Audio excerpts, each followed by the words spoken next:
All right, ninjas, in this segment here, we're gonna talk about the difference between a collar choke and a tail choke, okay? So a collar choke is typically what I refer to the upper half of the neck. When you get to the lower half from about the middle of the body down, that's gonna be a lapel choke or a tail choke. Think like a tail hanging down. See how mine are hanging down? So this great from here down, that would be the tail. From here up, it's gonna be the collar. Okay, so here we go. So working against the collar here, like thinking like a collar choke here. When you're going inside of a collar here, it's two hands and we're squeezing. And this is the basics of how a collar choke would work. And there's a lot of different types of collar chokes. If I turn this over into the mount, it's the same thing. So if I'm going into the upper half here, this is a collar choke.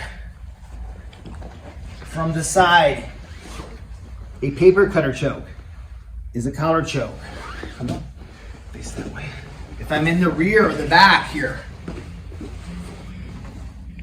collar choke. Here, still, collar choke.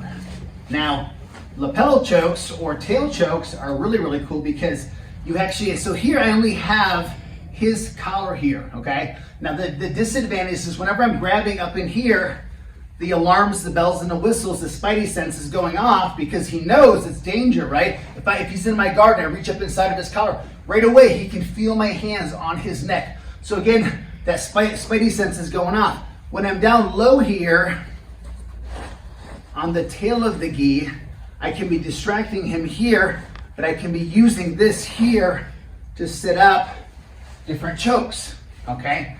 Now the advantage again is how many do we have? Well, he's got two, and I've got two.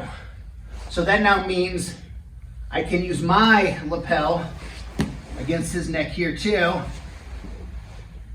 boom, to choke him.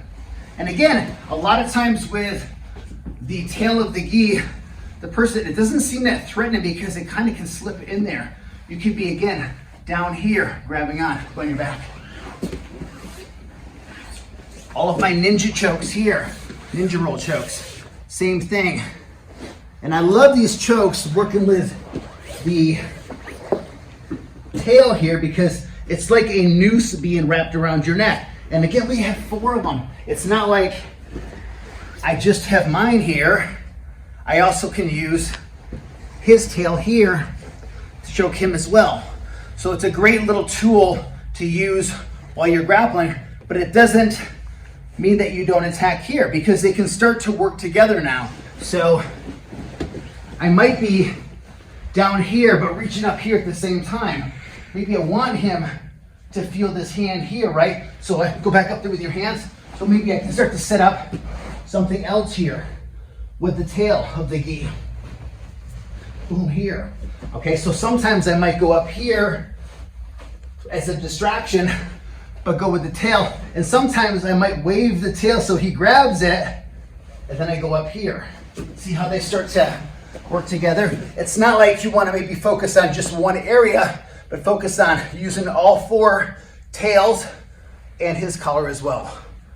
O's.